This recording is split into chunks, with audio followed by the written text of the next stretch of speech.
Hello, Hey guys. everyone. Welcome to another Wednesday. Hope everybody had a nice weekend. Coming up this Saturday, we have Yes. We're going to be back at DPD with our I guess Stephanie's silent auction winners that she went to. So we did a silent auction. DPX offered up a private investigation with the team to go to the 6th precinct in Detroit with us. So our winners of the silent auction are going to be with us on Saturday.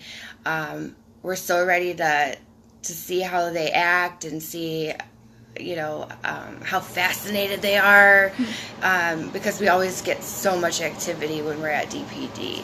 So I think it'll be really exciting.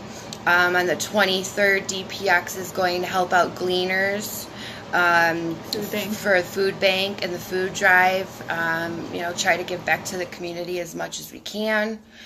We have other things coming up too that we just can't tell you about just yet, but check out our Facebook page. Todd and Jeff are going to be at a ton of different Paracons. Some of us will be at some of these Paracons as well. Hi, Rhonda. Hi, Stephanie. Hi, Shane. Hi, Scott. So Scott's here, guys. We're super excited and humbled to have him on. I know y'all watch the Tennessee Wraith Chasers and Ghost Asylum and Haunted Town, so we're super excited to pick at his brain a little bit. So we're just going to invite him on now. Let's get him on here. Porter. Shane, you're the best. Thanks for sharing, Rhonda. Hello. Hey, how's it going? It's Mr. Porter. How are ya? I'm doing all right. Let me see. I may have to adjust my Wi-Fi. Hold on just a second. All right. If anybody has any questions for Scott, don't be afraid to. Yeah, don't hesitate. Ask away. Let's grill him. Yeah. Don't be scared. All right, let me see here. Hi, Chrissy. Hi, Christy. Hi, Tim. Hi, Bridget.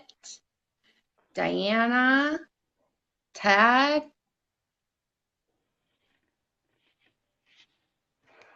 All right, make sure I've got plenty of power here. So you guys can hear me okay? See me okay? Yes. Wonderful.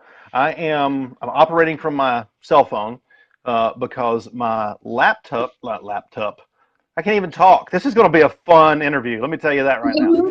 I can't ever talk either. I don't know what it is. I've felt like I've got a fat tongue all day long, and it's just like nothing seems to come out right. I don't know what's going on. But my laptop died, and so I had to send it off to get it fixed, and so I am operating from my cell phone. So I think we're going to be okay here. I think I can do this without.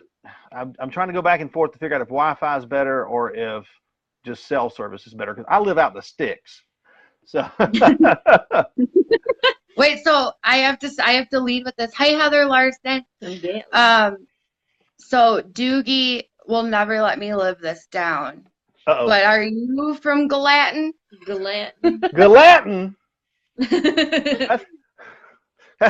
Well, it's better. That's better. I did talk to a guy one time. I think he was in California, and he asked me if I lived in Gelatin. And I'm like, what? We had Doogie on, and I was like, doing research. I saw, he's from Gallatin, but being complete Michiganian and having a thick Midwest accent, I'm like, how's Gallatin? And he's like, Gallatin? I've never lived that down ever. Well, I can see that. I mean, we're the type of guys that if you flub it up, we're going to remind you of it every chance we get. And it's just one of those things we do. That's all right. I'll take it. I can take it. Awesome. That's one of the things about us. You got to be able to dish it out and take it. definitely. So, how is it in Tennessee? I saw on Facebook that you've been doing some work outside.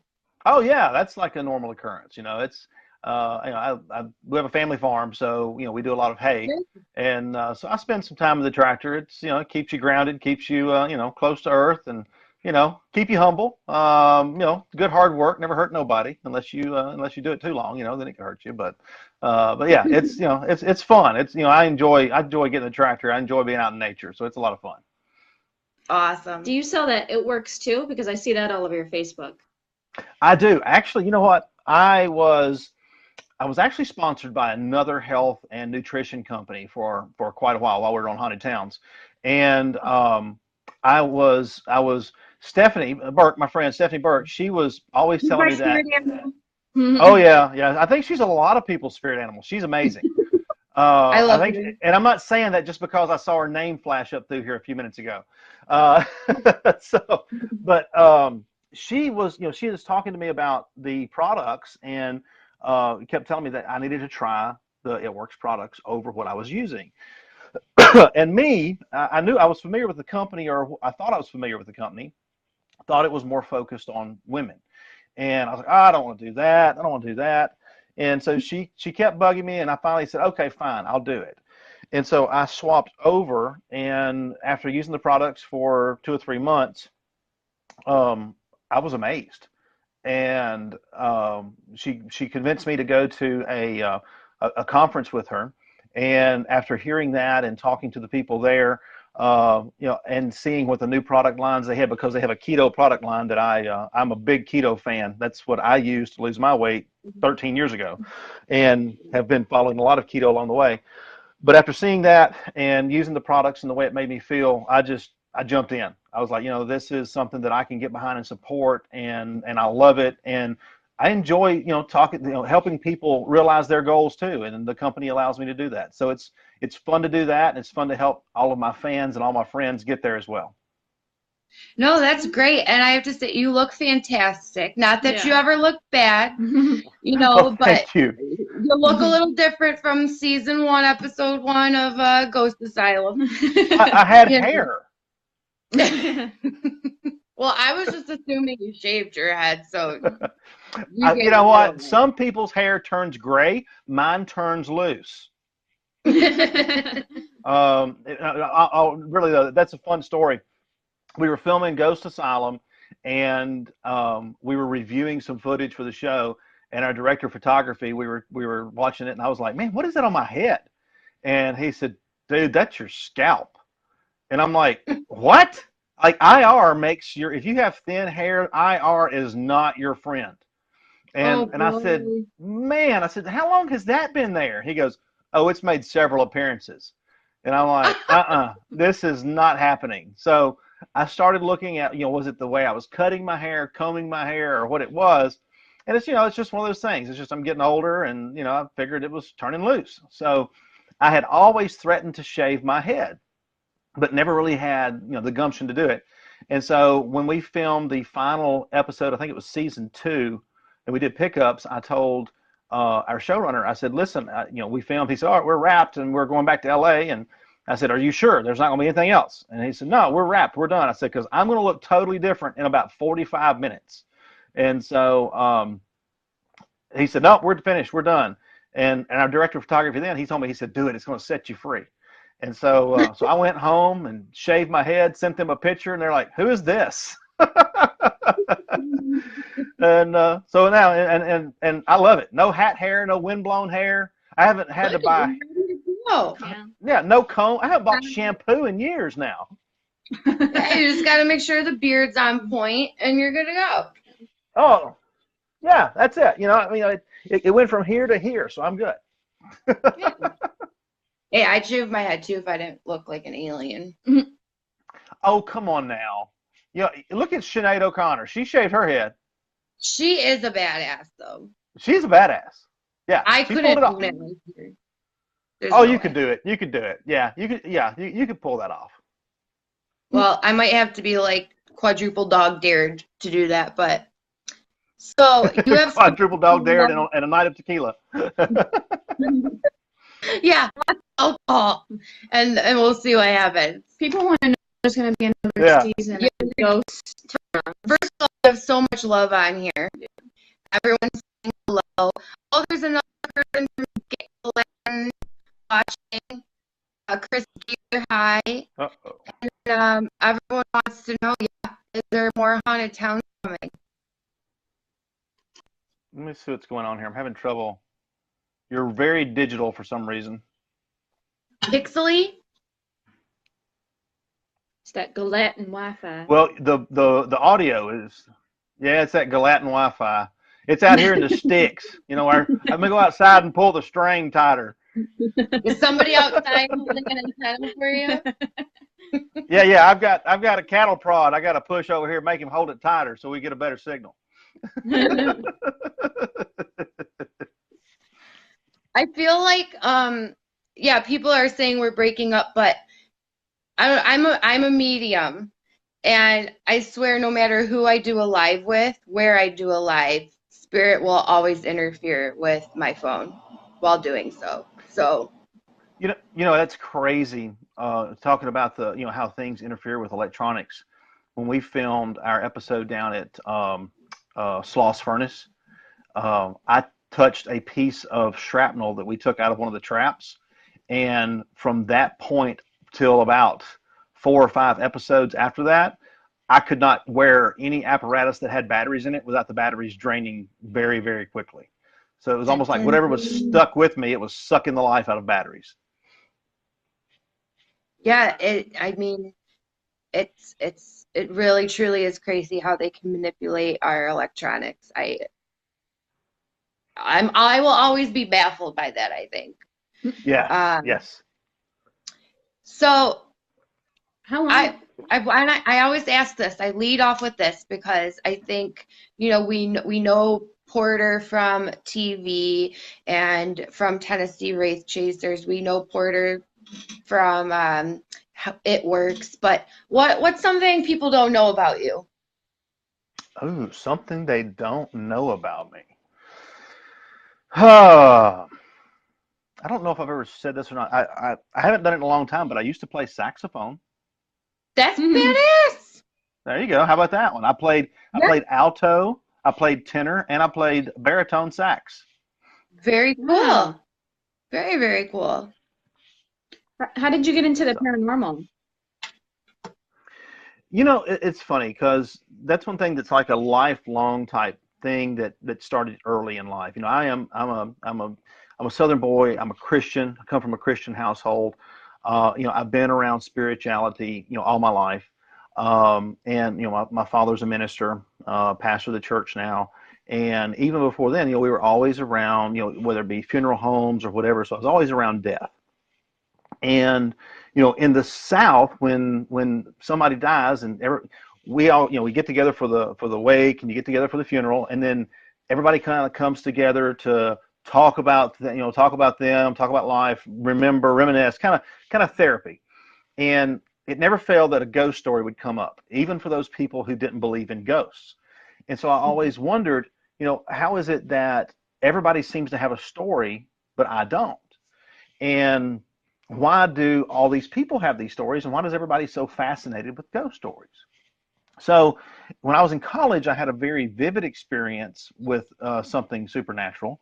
It involved sight, sound, and smell. And I've told the story over and over and over because it's so awesome. I woke up one morning and I smelled breakfast. I walked down the hallway at my parents' house. I was home from college, and I walked down the hallway, looked into the kitchen, and I could see that my mother was standing there in a pink housecoat cooking breakfast. I could hear the exhaust fan. I could hear the skillet. I went into the bathroom and come back out, and the smell was gone. The sound was gone. I went everywhere looking for them, trying to figure out if they put a plate for me in the oven or a plate for me in the microwave, but there was nothing there. I checked for them downstairs. They were not there. I looked in the garage. Their car was gone. I was like, oh, no, something must have happened. They left quick. It didn't register with me that the dishes were gone and there was no food. So I called them and I said, hey, where's breakfast? My dad's like, what are you talking about? I said, breakfast. I said, I was going to eat some breakfast. Mom was just in here cooking. He's like, what do you mean? We're gone. And so I hear this shuffling in the background. My mom gets on the phone and she goes, what are you talking about? I said, I just got up and I said, I came in here. You were cooking breakfast, and I could smell the breakfast, and I just wondered where you left my plate. She said, we've been gone for hours shopping. I said, you were Wow. just in here in a pink house coat cooking breakfast. And she said, first off, I don't own a pink house coat. Second, if somebody's in that house cooking breakfast, you need to get out and call the police. Uh, I said, not before I eat. Food first. So, I mean, Wow. what do you, what conclusion did you come to about that? Well, and so at that point, it really sparked my curiosity. It's like, okay, now I've had this phenomenal event occur that I can't explain, and it kind of sounds like the events, or it sounds like some of the stuff that other people have seen or saw, or seen or experienced. But mine was, with all my senses, sight, sound, and smell. I just didn't taste the breakfast, so I guess it wasn't all of them. So that really had me very curious. And then throughout life, you make friends and do different things. And so Doogie and I, we used to sit around his house and we would watch ghost hunters on TV. And he had his house, of course, was haunted. And I don't know if he wanted me to tell that or not, but we would sit around there and things. Yeah, he probably said something about it. But we would sit around there and watch and see stuff happen. And I remember us having a conversation saying we should set up cameras and try to capture this stuff, but we never did, but we had that curiosity.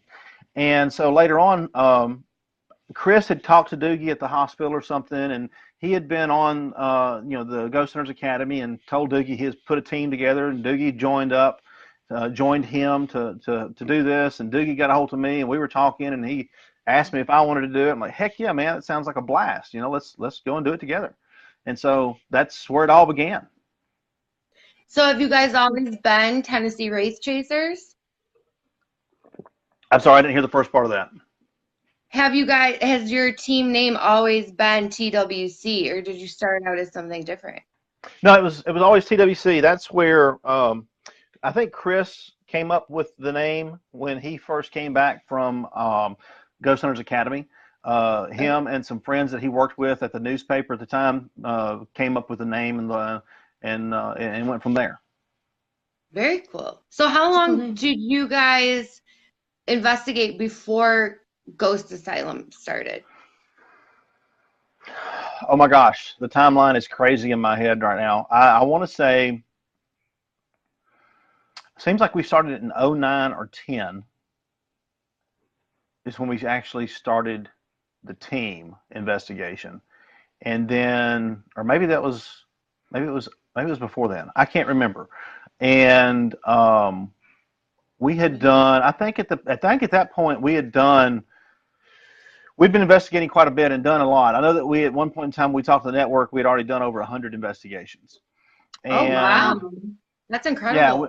We've done a lot and been busy. And then when we started the show, that was one of those things that we weren't really, we weren't really looking for a show, but it was one of those pipe dream things. And they saw some of our YouTube stuff and our social media and reached out and said, hey, you guys ever want to do a show? We'd like to try it. So funny story there. The first email they sent, we looked at it and deleted it because we thought it was a hoax. I mean, I could see doing that. Like, nah. I'm surprised that they reached back out. Right. We're like, yeah, right, whatever. They're like, hey, we're still trying to reach you. And so I reached back to them and talked to them. And I remember I called the guys. I'm like, hey, I said, this sounds legit. We might want to talk to them. That is awesome. And you know what? I think, everything happens for a reason, but you guys are so awesome to watch together. And the way you put your minds together, you do a lot of the research. You guys split up. It's been awesome to watch you guys from Ghost Asylum to even Haunted Towns. Now, everyone, is there going to be more Haunted Towns?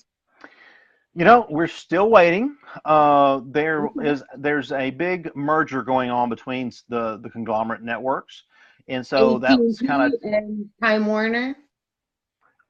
It was Discovery Communications and Scripps Networks. And so that tied everything up. And so I think they finally settled that. And so now as the dust settles, we're starting to see some movement. I just saw just a few days ago that the Kindred Spirits is going to be shown on Travel Channel now. So they're going to do some reruns over there. So that's a positive move. So I think it's going to be really good for them, and looking forward to, who knows, maybe they'll give us a chance and try us out over there. If so, that's going to open us up to a lot more viewers that don't have to pay the high package to get our channel. Yeah. Yeah. So Travel Channel would be awesome. how'd you go from Ghost Asylum to Haunted Towns? What was the idea behind that? And was it your guys' idea? How did that kind of come to fruition? It was a group effort. We've been doing Ghost Asylum for a while, and Ghost Asylum involved trap apparatus. And what our concept was not necessarily traps, because trap has such a negative connotation, and it wasn't really what we were looking for. We were looking more into experiments, but just so happened that a lot of the experiments that we were looking at, speaking throughout history and concepts and ideals, were containment concepts.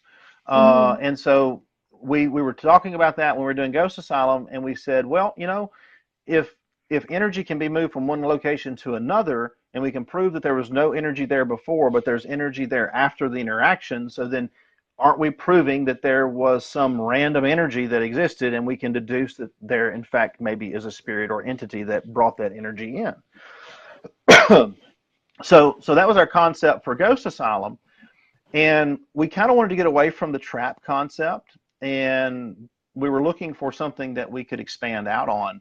And as we were been investigating for so long, we noticed that in a lot of these places we went to, if we had a location that fell through or didn't work out, there was always a location nearby in the town that had a very similar story or a very similar haunt.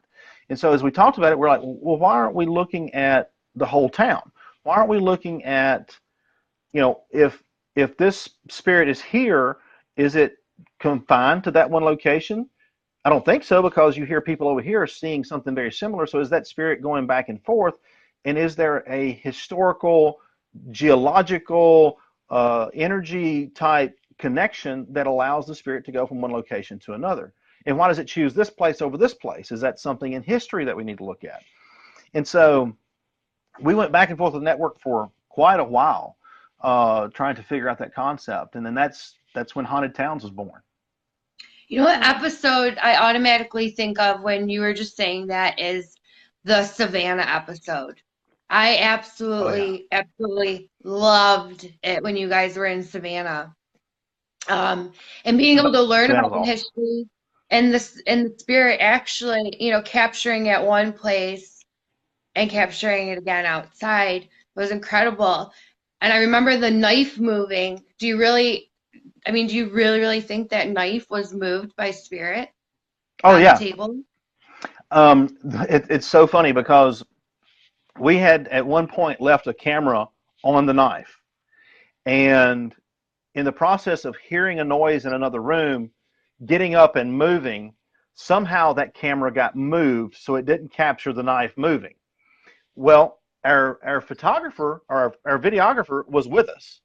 Our director was outside or in the other side of the room, and no one could come through that door that way that we were at. So there was no one else in there. So no one moved that thing. And so it had to move on its own. Well, it had to move by something else interacting with it. So that was one of the things that was so exciting to us, but we were so disappointed when we went back and reviewed the footage and we didn't capture it. I know, but you know what? Spirit kind of pisses you off that way, though. It's like when they know they're being filmed, it's like they know they don't want anything to do with it. You turn the camera off, you turn your recorder off, whatever it is, and all of a sudden you're hearing disembodied voices. The door slam shut. You're like, why couldn't you do that 5 minutes ago? Right. Yeah. Well, that's what we say about Brandon, how he catches stuff on his handheld. It's like when Brandon's walking through a building, he's swinging his camera around everywhere. Watching his footage will drive you nuts, but he catches stuff. I mean, he'll film somebody's butt for 2 hours and then all around the room, and boom, he catches something. But I've also noticed in my own video captures it's when you make those sudden moves and you're filming down a hallway that you have that instant where you catch something, and it's when you do those quick moves and you stop and you focus. It's like you catch them off guard, or you catch them at one of those micro fraction of a moments where they stop long enough to interact or to let you see them. Yeah, yeah, it's so crazy. Todd Bonner asked what your craziest or scariest experience has been so far. Oh my gosh.